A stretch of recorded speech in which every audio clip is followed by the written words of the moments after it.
నమస్తే అండి. కేసు పెట్టాలి, ఎఫ్ఐఆర్ రాసుకుంటారా? ఏమే సరోజా, నీ మీదే బోల్డ్ కేసులు ఉన్నాయి కదా, మళ్ళీ ఇంకోటి మీద కేసు పెట్టడానికి వస్తావా? ఇది ఏమైనా బాగుందా? భలే కేసయ్యా, పొద్దు పొద్దున్నే దేవుడు నీ కోరిక తీర్చాడు. రాత్రి 2 గంటలకి నా బిజినెస్ బంద్ చేద్దాం అనుకున్నా. ఇంతలో ఒకడు వచ్చి నా చేయి పట్టుకొని వస్తావా అన్నాడు. ఎంత తీసుకుంటావు అన్నాడు. నేను వాడికి 5,000 రూపాయలు చెప్పాను. వాడు 3,000కి బేరమాడాడు. పని అయ్యాక వాడిని నేను డబ్బులు అడిగితే వాడేమన్నాడో తెలుసా? కష్టపడింది నేను, చెమట వచ్చింది నేను, నేనెందుకు డబ్బులు ఇవ్వాలంటూ రివర్స్ నా దగ్గర డబ్బులు లాక్కెళ్ళిపోయాడు. ఆడవడే బాబు. అసలు వాడెవడో కూడా నాకు తెలీదు. వాడెవడో కూడా తెలియకుండా కేసు ఎలా పెట్టాలి? పోలికలు చెప్తాను, రాసుకో.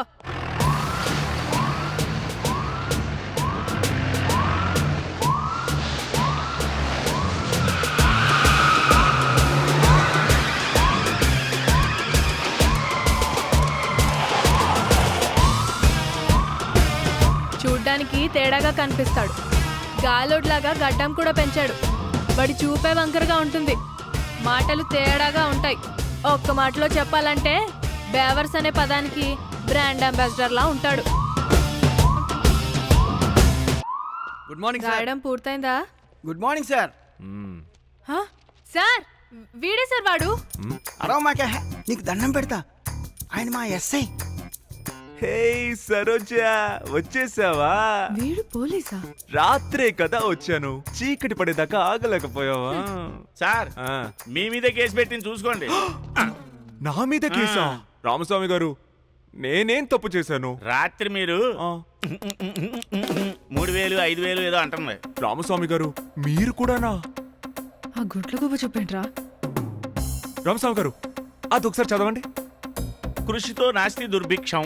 నేను కృషి చేశాను, నాకు ఫలితం దక్కింది. Now read that. ఆపదలో ఉన్నవారిని ఆదుకోండి. తన ఆకలితో ఉంది, నేను ఆదరించాను. ఇందులో ఉన్న తప్పు ఉందా రామస్వామి గారు? అబ్బే లేదండి. రామస్వామి గారే ఒప్పుకున్నాక మీరందరూ ఏంటమ్మా, ఒప్పుకున్నట్టేగా?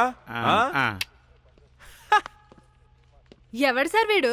ఆయన పేరు గాంధీ అమ్మ. ఈయన చొక్కా వేసుకున్న దగ్గర నుంచి తీసేదాకా ఇలా లంచాలు తీసుకుని బతకడానికి డ్యూటీలో చేరాడు.